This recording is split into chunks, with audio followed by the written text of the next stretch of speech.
Is Meghan Markle in a manic panic as things seem to be disintegrating more and more around her and Harry and her grand Hollywood vision? Hello everyone, welcome to Royal News Network. My name is Brittany, and today we are talking about two stories that are very different and yet very connected. And I feel like what happened in California is a reflection of how bad things are going, not only in California, but in the UK as well. And that is Meghan Markle's very pained, manic smile that she's starting to do. So much so that there's a vein popping on her forehead. Her smile is so tense and so wide.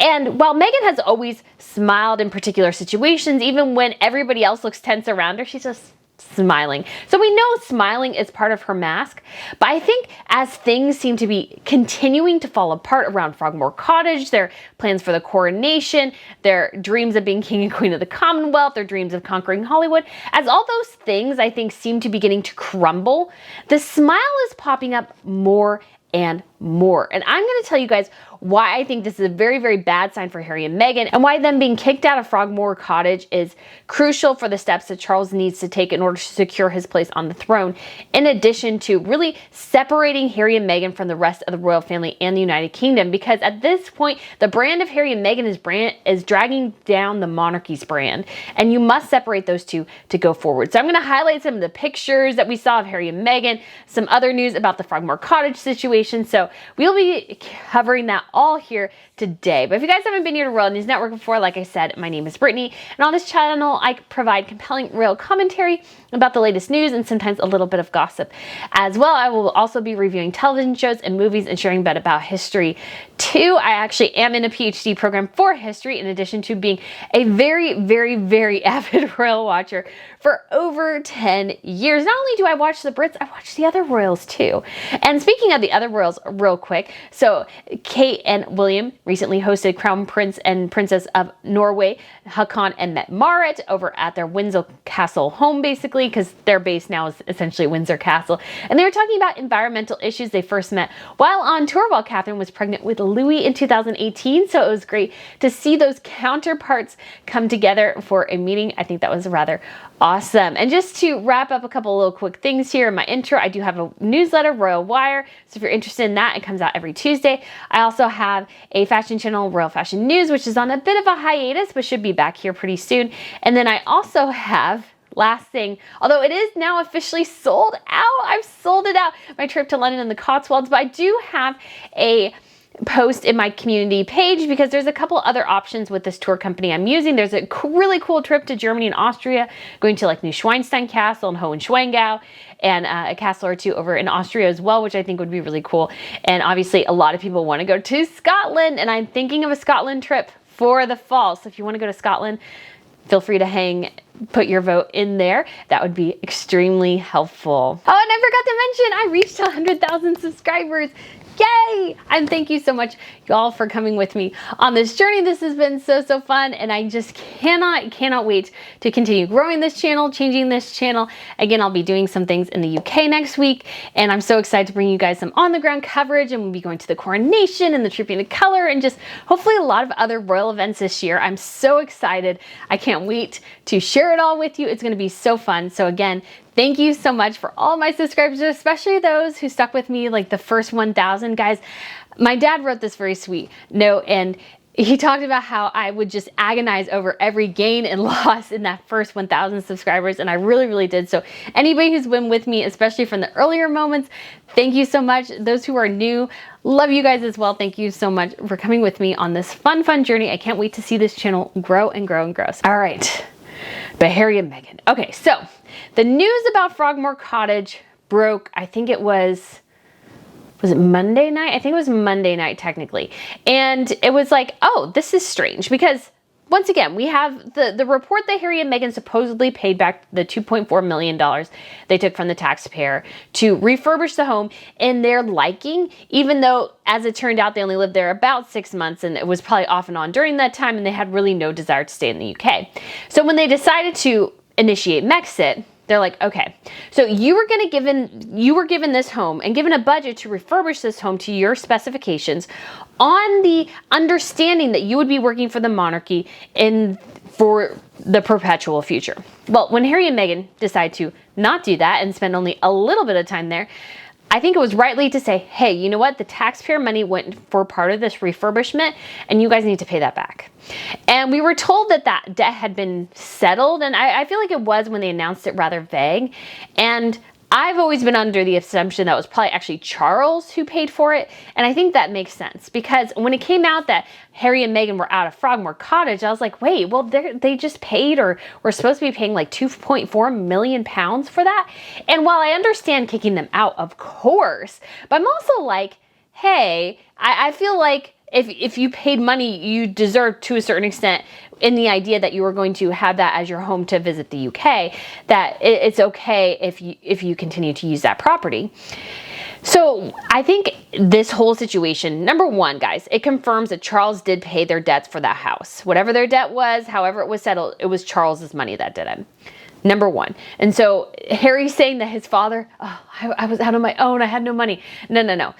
I think Charles settled that because that gives Charles leverage to say, hey, we know you had this rent for a longer period of time. I think it was up for renew, as somebody said, in this month, but it was under review. And I think to a certain extent, it could have been something that they perpetually used. But Charles is like, no, we paid this money. You have not spent any time here. It's sitting empty. You rented it out to Eugenie and Jack, probably getting a kickback from that. And the royal family is like, no, this needs to be done. You can't loan it out to whoever you want when you feel like it. This is done. And I think the big catalyst for this, that was Meghan and Harry's fault, is the pictures they showed of Frogmore Cottage on Netflix. So when you look at the palace complexes, we hardly ever see any pictures from inside these homes. If they do, they're very carefully managed and curated, and there's something that they're clearly there to promote something. Catherine and William did that for the Queen's Platinum Jubilee. They had made something in the kitchen, so they showed pictures of that. Barack Obama and his wife Michelle were visiting Kensington Palace. They showed pictures of that. So there's very careful, deliberate ways they show images inside the homes because it's a security issue. You don't want to share details about the home layout, different things, because of inherent security risks. Well, what Harry and Meghan did for Lilibet's birthday is they brought in their own photographer to have this huge, basically, photo shoot at their home because we have multiple pictures of them from that time, and utilize them for their Netflix series. And the palace is like, okay. And then we also have pictures of Harry and Meghan walking out, apparently, Buckingham Palace as Meghan was leaving to go to the airport, abandoning her husband once again to deal with his family. And after their last tours of duty, after Brexit was revealed. So this would have been in March in 2020. And so because of that, they have violated the sanctity of the palace homes.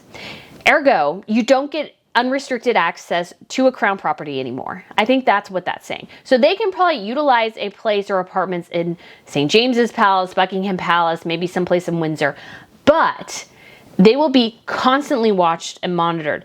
They won't be allowed to bring in their own photographer to take pictures when they want to, because again, the royal family doesn't know if keeping up with the Sussexes is coming. And I think they have a strong reason to be worried about that, and I'll tell you why. But I think the royal family is looking at this going, okay, you have no desire to protect our collective security as a family. You're utilizing every instance to promote yourself. We don't know if you're going to bring in more people. We don't know how many people you brought in for various things. This was not you're using this place to promote yourself. And that's not what Frogmore Cottage is to be used for. It's to be used to live, not to make Netflix reality TV shows. And so you're done. And this is a step Charles had to make. And I'm sure it was very, very hard knowing the blowback. And I was reading some more kind of peripheral royal commentators saying, oh, this has been so terribly managed and stuff. No, it hasn't. This was always going to be sticky because Andrew is supposedly going to be forced to move into Frogmore Cottage, and he's being a pain in the butt about it. Of course he's being a pain in the butt about it. He's known for being a very egotistical man. And his fall from grace, I think, has been a huge blow to his ego, and being forced to downsize is something that he really, I think, despises. But I think I suggested perhaps Catherine and William could move into Royal Lodge. I think that's maybe less likely. Actually, I think the bigger possibility is opening up Royal Lodge to tourism, because they have too many houses and not enough people to fill them right now. So it could be possible that for several years, until maybe some of the Wales' kids are older and decide they want to move into maybe Charlotte or Louis want to move into that home, then at this point they can open it up to tours. Because I was actually in Catherine and William's house way back in the day, guys. This was in 2006. You could tour Princess Margaret's old apartments, which are where Catherine and William lived in Kensington Palace. So you could I actually have been in their house. It was very mod and 60s when I went in. And of course you couldn't take pictures because at that point, nobody really had phone cameras. And so the idea of taking pictures constantly and being unable to stop people, that was still pretty obscure. And I always abided by no taking picture policy. I always abided by that. I do really kind of like, oh, darn, I would have loved to have gone back and looked at the pictures and going, oh, I wonder what William and Catherine did here. But anyways, so I think there's a probability that they could use Royal Lodge for that. Situations where Her Majesty grew up. It is where Queen Elizabeth, the Queen Mother, lived for the vast majority of her life, like over 50 years. And so I see that as a possibility, perhaps more than Catherine and William moving in there. Of course they could, or they could also move into Windsor Castle, has been very widely stated. So it'll be interesting to see what exactly happens. Because again, we've been told that Adelaide Cottage is rather small. From royal standards, guys, it's probably bigger for most people, but to royal standards, it's a rather smaller home on the estate. I think actually Frogmore Cottage might be bigger. And so Catherine and William are currently living there, but they might really, really love it, and it might be just the perfect place for them. And so because of everything that Harry and Meghan have done, and again, it came out right after Spare, and I think Spare was an additional catalyst, but I think it really was the Netflix stuff. The Netflix stuff is like they're using their access to royal properties to bring in unauthorized people to take pictures that maybe potentially jeopardizes the security of other royal family members. We can't do that anymore. So Harry and Meghan, you're out. And I know some people are like, oh yay, they won't be out of the coronation, but hold on. They don't have to get out until after the coronation. So I think there's a strong possibility they could use the home for the coronation. And although Harry and Meghan, once again, people, they complain about their security. That's the only place they feel safe. Again, nobody cares about the Spare, Harry. The only people now who care, who may see you as a target, are the people you deliberately ticked off by telling them how many people in Afghanistan you allegedly killed in combat. That is the issue now. And that is your problem. Nobody should have to pay for your stupidity. That was your own stupid fault for mentioning the number of people. If you didn't mention that, you probably would have been okay. You could have talked about your time as a soldier. But I don't see how if you hadn't said the number, if you had been rather vague about what actually happened to a certain extent, and you had told people privately, then there's no real, the threat to your life is so minimal because you are the Spare. I feel like Harry and Meghan think that they are so, like, such bigger targets to everyone than every other member of the royal family. It's like, you know, dude, generally if there's an assassination attempt, they go after the person in power, not the person removed from power, right? Again, the delusions of grandeur is what catapulted Harry and Meghan into just the depths of chaos, toxicity, and failure. And how do we know this? It's the paparazzi stroll they did the night after they confirmed that, yes, they are being kicked out. So their spokesperson basically said, yes, they've been asked to vacate Frogmore Cottage. It was very much a banal statement, so I won't really quote it. Because usually sometimes their spokesperson are very, very fiery. I was like, oh, wow, an actual professional response from their spokespeople, not one driven by emotion. And bravo, that was probably actually the PR spokesperson, not Meghan Markle, going, oh, it's just baseless and boring. That she said to the South Park thing. So the story had originally broken Monday night. Then it came out a bit confirmed basically on Tuesday. Or no, maybe it was yesterday. Maybe it came out on Tuesday and it was confirmed yesterday. Sorry, my days are all running together anymore. There's just so much going on. When did I post it yesterday? I think I did post it yesterday. So yeah, it came out Tuesday night. Sorry, I work on very little sleep anymore. So you'll have to forgive me. But so it came out Tuesday night. And then on Tuesday night, when this all started going around, they did a paparazzi stroll at the San Vicente bungalows in Hollywood. This is apparently like a private industry connected bungalows. I'll share a picture with you here of some of the celebrities that have been caught outside this location, because I just did think, I was like, okay, so let's look at Harry and Meghan's pictures compared to other celebrities' pictures. So I'll show you the celebrity pictures we have of people. Now, granted, you can tell sometimes the photographer is close, sometimes they are further away, and obviously a lot of A-listers hang out there. So of course, Harry and Meghan have to go there as well, because Meghan must be seen, guys, as a mover and shaker in Hollywood. This is her dream. She's wanted to be taken seriously by the Hollywood folks forever, and it's never, ever worked. And so it's publicly come out that her and Harry are being kicked out of Frogmore Cottage. So what do? In the middle of a very, very nasty storm that had some severe damage in areas of California, what do? They do a paparazzi stroll. They're 2 hours away from their home in Montecito doing a paparazzi stroll in the middle of a massive rainstorm, when people, if you don't know, do not drive in California during rain. People in California, rain is so unusual for them. Now, that's been different, like this initial months of the year, they've had a ton of rain. But usually, California people hate driving in rain because it's so unusual. They don't know what to do, and the roads, I think, are slicker because there's not as much. I think that, I don't know, there's something to the effect of it tends to be a bit slicker and you're more likely to slide. Anyways, so they drive 2 hours away in the middle of a storm where there could be flooding, damage, trees falling over, those sorts of things, to walk into this place. Number one, that's just stupid. Why would you need to do that? And to me, that just screams desperation.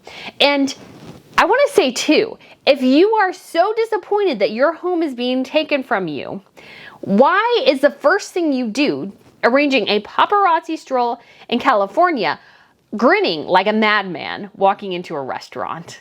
So am I supposed to feel sad for you? Am I supposed to be happy that you're in California? I don't know, because apparently you're upset. You told Omid Scobie, or a friend of yours has told Omid Scobie, it's just cruel that you're removing them from this house. And then at the same time, you're grinning like an idiot walking into a restaurant looking pleased as punch.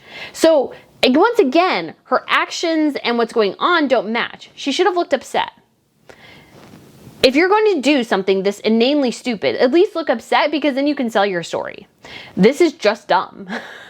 Because you're risking life and limb in Hollywood to go to a place where probably nobody is because everybody's home because the storm's really bad. Because the other thing you'll notice in all these pictures of the celebrities at this location is, number one, it's oftentimes during the day. And number two, it's never raining. So most of the time, those photographers who had been there would be home because it's raining. Who wants to stand out there in the rain? So the other thing about these pictures is we know absolutely 100% for certain Harry and Meghan paid for this paparazzi stroll. How do we know this? Well, number one is they're exceedingly close to them. So obviously they've been told, hey, it's fine for you to take pictures of us here. Be as close as humanly possible. Because if you have rain and stuff, I mean, because I took pictures of Catherine and William during the Boston event and an earth shot, and we were outside and it was raining really hard, and my pictures are okay. And granted, I don't have the best camera. I have something to protect it either. So I just got pictures, but I didn't get the best pictures in the world because I couldn't get the best pictures in the world because the rain, it was raining so hard. I didn't really have the right equipment and everything. And they were far enough away where anything was going to be very distorted. So I got pictures, but they're fuzzier. And part of it is just me because I'm not the best photographer yet. But part of it is just the rain factor. So you know, because it was raining when Harry and Meghan got out, these photographers were close. And so go ahead and take a watch here at the video too, because I think it's rather interesting that Harry and Meghan both go, oh, hello.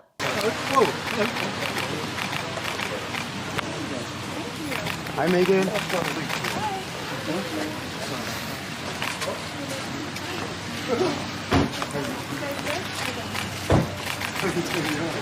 Hey, Harry, you're looking good, Harry. What about me? Looking good?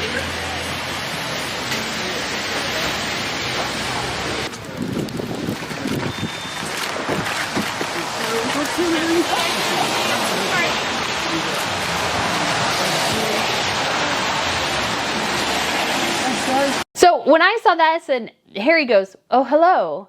And then Meghan goes, hi. I'm like, did you not tell us in your own documentary reality TV series that when the palace saw the pictures of you smiling at the paparazzi, it looked like you enjoyed it, and they told you not to do that?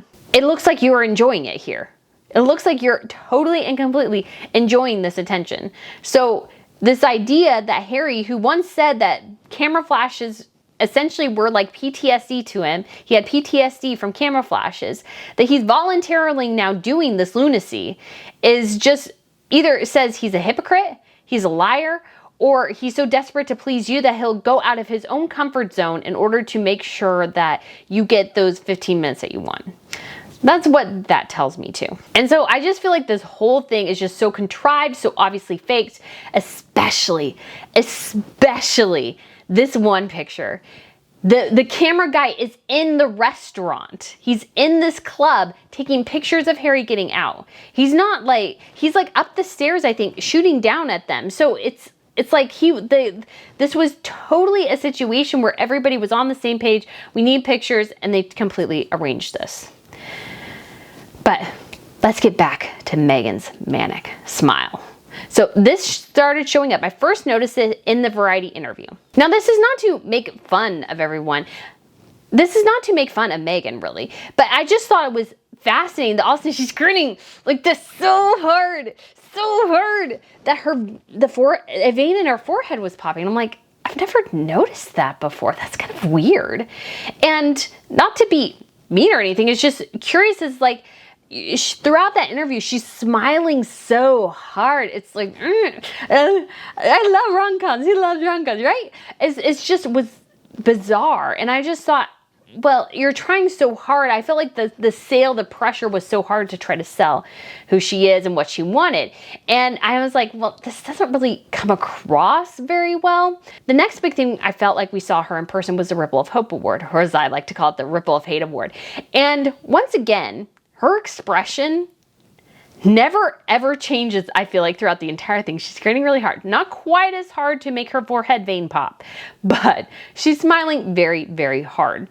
And it's just like her expression is the same. It never changes. I feel like there's just slight variations, but it's like always like a very, very toothy smile. And again, nothing wrong with smiling, but everybody else has a more tempered smile, or their expression changes more. They're like, oh, we're moving, like moving, standing still, whatever. Her expression never changes. And we've seen this a bit earlier in, for example, in the Commonwealth Service in 2020, where everybody, all the royal family members looked frustrated and angry with each other because this was post-Mexit. This was a huge stressor on everyone. And so nobody is smiling.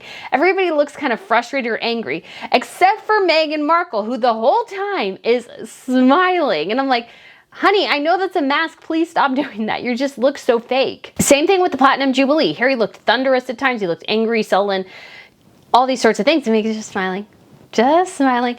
And I'm like, I get it. To a certain extent, you're trying to portray this.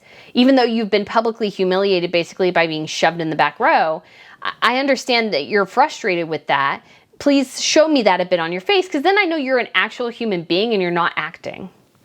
Now, I don't mean for you to stomp your feet and anything like that, but just have your smile drop, and you can see in the eyes that, oh, this has been hard, because that at least shows me that there's a moment of real emotion there, that there's a real person behind the mask, behind the facade.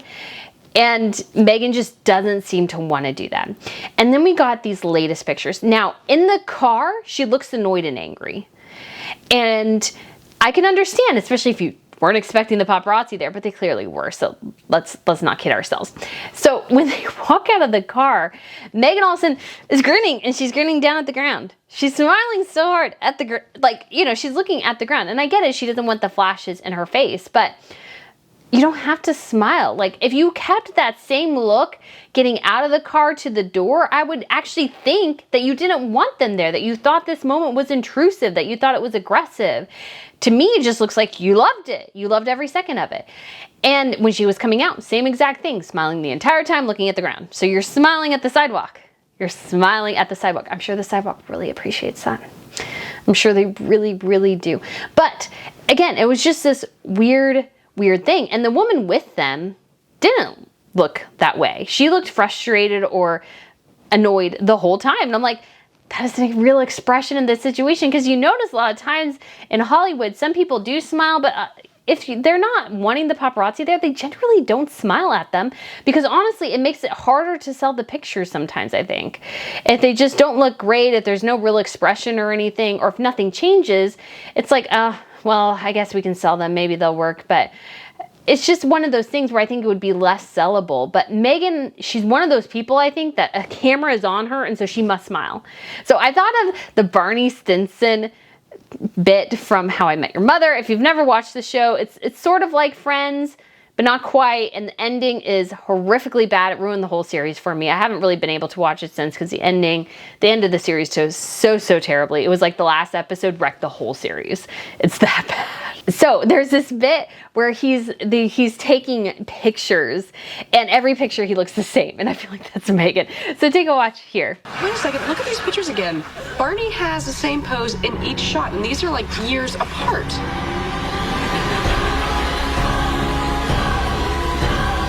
All right, so again, it was like one of those things where it's just like, she just has to smile. There's a camera, she must smile. She cannot not smile.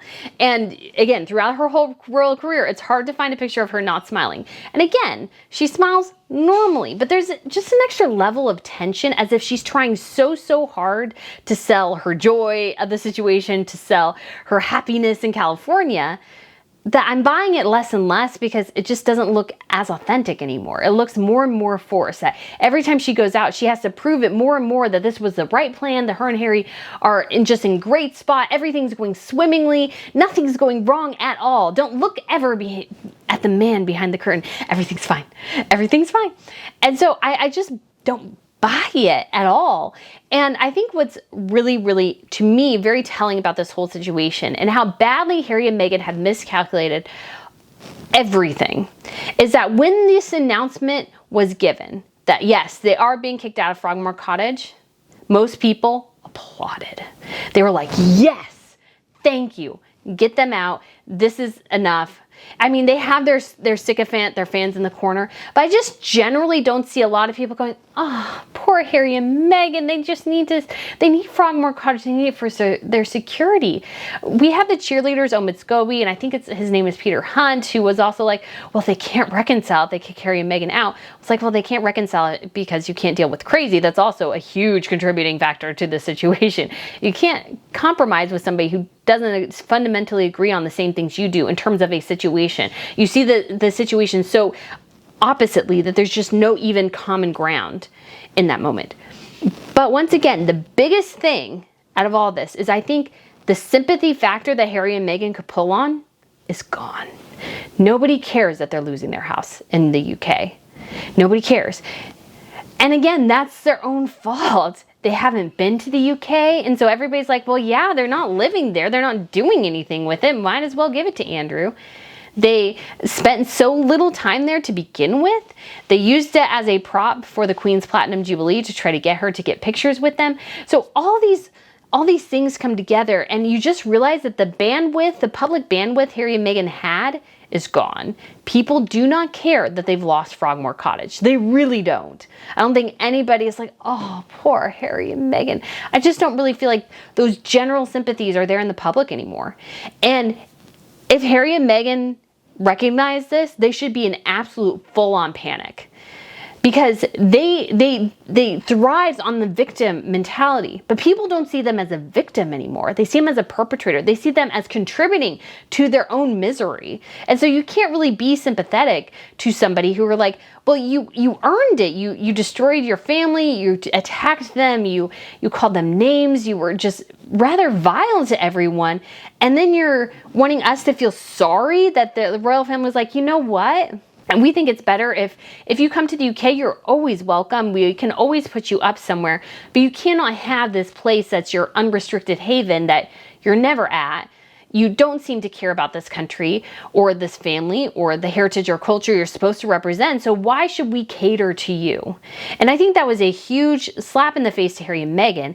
And I think if they don't wake up and recognize that the public sentiment has broadly turned against them, that nobody cares about this loss that they've had, again, I would be so unbelievably concerned because if they're losing Frogmore Cottage, someplace that they said was their home, they brought Archie to and everything, and they lose it, and everybody's like, yay, there's just broad standing applause, finally. Well then, stripping the titles is next. Not giving Archie and Lily Prince and Princess titles is next. Maybe even stripping Harry and his children of their place in the line of succession. That might be on the chopping block as well, because the public sentiment is more of applause rather than derision. And Harry and Meghan need to be seen as victims. And unfortunately, they've made the victim narrative so much a part of their brand that they can't really totally get away from it. And in this situation, it's absolutely sinking them. And this is extremely bad news. I feel like even though they may have made a lot of money off Netflix and Spare, it's not gone well for them. I think so far 2023 has been a dumpster fire for them.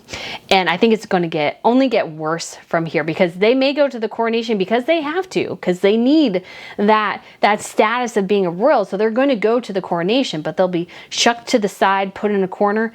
And once again, they'll be just absolutely humiliated by the palace in the most exceptionally glorious way possible. So guys, thank you so much for watching this video, and I look forward to seeing you again.